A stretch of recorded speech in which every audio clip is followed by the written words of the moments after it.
ఇప్పుడు ఇంద్రుడు ఈ అలియాదేవి మీద పగబట్టిన తర్వాత ఈ గౌతమ ముని ఆ అలియాదేవిని అహల్య ఇద్దరు ఒకరే. కొంతమంది అలియా అని అంటారు, కొన్ని చోట్ల అహల్య అని అంటారు. ఈ అహల్యాదేవిని తీసుకొని ఈ గౌతమ ముని సట్టేడు సముద్రాల మీదకి పోదాము అని అంటాడు. గౌతమ ముని ఎంబడి సట్టేడు సముద్రాల మీదకి పోతుంది. సట్టేడు సముద్రాల మీదకి పోయిన తర్వాత ఆ గౌతమ ముని ఆ దామెర కమలం మీద ఒక కుటీరం ఏర్పాటు చేస్తాడు. ఆ కుటీరం లోపల వీళ్ళిద్దరు భార్యాభర్తల సంసారాన్ని అందులో కొనసాగిస్తారు. ఒకానొక సమయం లోపల వీళ్ళ ప్రేమానురాగాలకు గుర్తుగా వీళ్ళకు ఒక్క బిడ్డ పుడుతుంది. బ్రహ్మదేవుని కుమార్తె అహల్యాదేవి కుమార్తె అంజనీదేవి అని పేరు పెట్టుకుంటారు. పేరు పెట్టుకున్న తర్వాత ఈ అంజనీదేవిని పెంచి పెద్ద చేసుకుంటూ వీళ్ళు ఈ చోట ఉండగా పగబట్టినటువంటి ఇంద్రుడు అలియాదేవికి బిడ్డ పుట్టిన విషయాన్ని తెలుసుకొని ఎక్కడున్నవరా చంద్ర అని చంద్రుణ్ణి పిలుచుకొని అహల్యాదేవి మనల్ని కాదని గౌతమముని పెళ్లి చేసుకున్నది బిడ్డని కన్నా కూడా దాని అందం తరగలేదు ఇరగలేదు. దాన్ని మనం ఎట్లయినా చేసి దాంతో కూడి కాపురం చేసిన వాళ్ళం కావాలి, ఏదన్నా ఉపాయం చెప్పురా చంద్ర అని చంద్రుణ్ణి ఇంద్రుడు అడిగిండు. గౌతమముని పొద్దున కోడి కూత ఉయ్యగానే గంగ స్నానాలకు వెళ్ళిపోయి గంగ స్నానాలు చేసేస్తాడు. ఆ సమయం లోపల మనం అలియాదేవి దగ్గరికి పోదామని ఈ చంద్రుడు చెప్తాడు.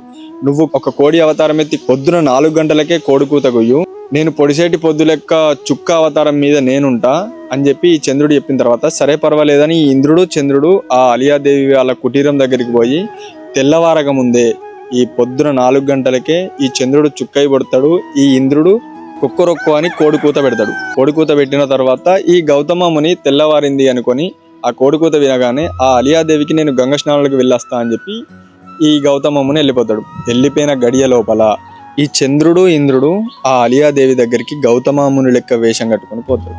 పోయిన తర్వాత భామా నాకు ఇలా గంగ స్నానాలకు ఓబుద్ధి అయితలేదు, నీతోనే ఉండబుద్ధి అవుతుంది అని మాయ మాటలు చెప్పి ఈ చంద్రుడు ఇంద్రుడు గౌతమ ముని లెక్క వేషం కట్టుకొని ఆ అహల్య దగ్గరికి పోతారు. పోయిన తర్వాత ఆ అహల్యాదేవి నిజమే నా భర్తనే కావచ్చు, గౌతమ ముని కావచ్చు అని ఈ ఇంద్రుని పక్క లోపల ఈ చంద్రుని పక్క లోపల కొంగు పడుతుంది.